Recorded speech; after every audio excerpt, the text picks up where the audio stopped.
আঙ্গুল কিভাবে থাকবে, তাশাহুদের সময় এই আঙ্গুলিটার অবস্থান কি রকম হবে।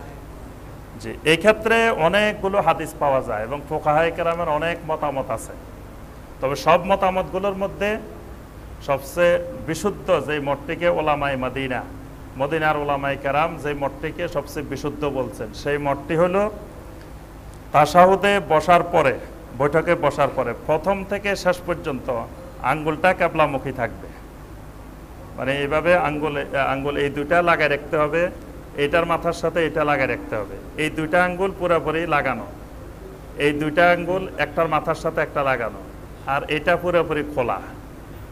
অর্থাৎ এটা আরবি 51 মতো, এটা 5, এটা 1। বুঝতে পারছেন? আরবিতে 51 লিখলে এরকম হয়। তাহলে এই তাশাহুদে বসার পর বাম হাত এভাবে স্বাভাবিক অবস্থায় থাকবে, কিন্তু ডান হাতটা এইভাবে থাকবে। এই দুইটা আঙ্গুল লাগানো, এই দুইটা আঙ্গুল একটার মাথার সাথে একটার মাথা, এটা সোজা। দেখি করেন, দেখি আপনারা। এই দুইটার মাথার সাথে মাথা লাগাই দেন, এই দুইটা একবারে তালুর সাথে লাগাই দেন, লাগাই এটা কিবলামুখী, সোজা কিবলামুখী। একেবারে তাশাহুদে বসার পর থেকে শুরু করে সালাম ফিরানো পর্যন্ত পুরো অবস্থা এইভাবে থাকবে।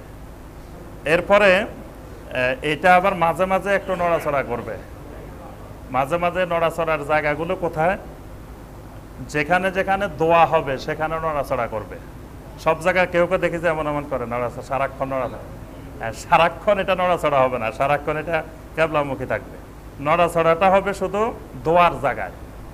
যেমন আপনি শুরু করলেন, সালেহ বিন উসাইমিন রাহিমাহুল্লাহ এই জায়গাগুলো ব্যাখ্যা দিচ্ছেন যে এই জায়গাগুলোর মধ্যে নড়াচড়া করবে। আত্তাহিয়াতু লিল্লাহি ওয়াস সালাওয়াতু ওয়াত তাইয়্যিবাত, এটাতে কোনো নড়াচড়া করবে না। আসসালামু আলাইকা আইয়ুহান নাবিয়্যু ওয়া রাহমাতুল্লাহি ওয়া বারাকাতুহু, আসসালামু আলাইকা যখন বলবেন তখন এটা উপরের দিকে উঠবে, একটু নড়াচড়া করবে। এখানে দোয়া হচ্ছে। এরপরে আসসালামু আলাইনার সময় উঠবে দুই জায়গা। অর্থাৎ আত্তাহিয়াতুর মধ্যে দুই জায়গায় হবে, একটা আসসালামু আলাইকা আইয়ুহান নাবিয়্যু, আসসালামু আলাইকার মধ্যে, আরেকটা আসসালামু আলাইনার মধ্যে। এই দুই জায়গায় এটা নড়াচড়া করবে। দরুদের মধ্যে দুই জায়গায় আল্লাহুম্মা সাল্লি আলা, আল্লাহুম্মা সাল্লি আলা, আল্লাহুম্মা যখন বলবেন তখন এটা উপরের দিকে উঠবে, নড়াচড়া করবে। আবার দুইবার আল্লাহুম্মা আছে, আল্লাহুম্মা সাল্লি আলা, আল্লাহুম্মা বারিক আলা। তাহলে কয় জায়গা হয়েছে? 4 জায়গা।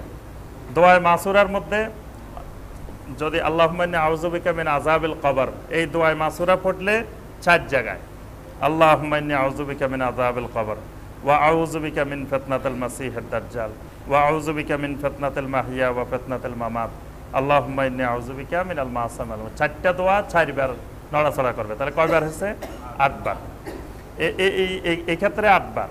আবার যদি আল্লাহুম্মা ইন্নী যালামতু নাফসি পড়েন, সেখানে 1 বার আল্লাহুম্মা ইন্নী যালামতু, আল্লাহুম্মা বলার সময় এটা নড়াচড়া করবে। মানে দোয়া করার সময় আল্লাহ সুবহানাহু ওয়া তাআলার দিকে এটা ইঙ্গিত করবে যে আল্লাহর কাছে দোয়া করতেছে, আরশে আজিমের যে রব, সেই রবের কাছে আমি দোয়া করতেছি। এইটা হলো আঙ্গুল নড়াচড়া করার পদ্ধতি। আর যদি আপনি নড়াচড়া নাও করেন তো সালাতের কোনো অসুবিধা হবে না। যদি মনে করেন যে আমার কোন জায়গায় দোয়া বুঝতেছি না, তাহলে আপনি প্রথম থেকে শেষ পর্যন্ত এটাকে কিবলামুখী রেখে দিবেন, আর নড়াচড়ার দরকার নেই। আর আমরা তো বলে দিলাম দোয়া কোন কোন জায়গায়, এই জায়গাগুলোতে নড়াচড়া হবে। আর এরপরে সর্বশেষ হলো সালাম। এই বৈঠকের সময় দৃষ্টিটা থাকবে এই আঙ্গুলটার দিকে, তাশাহুদ আঙ্গুলের দিকে দৃষ্টিটা থাকবে।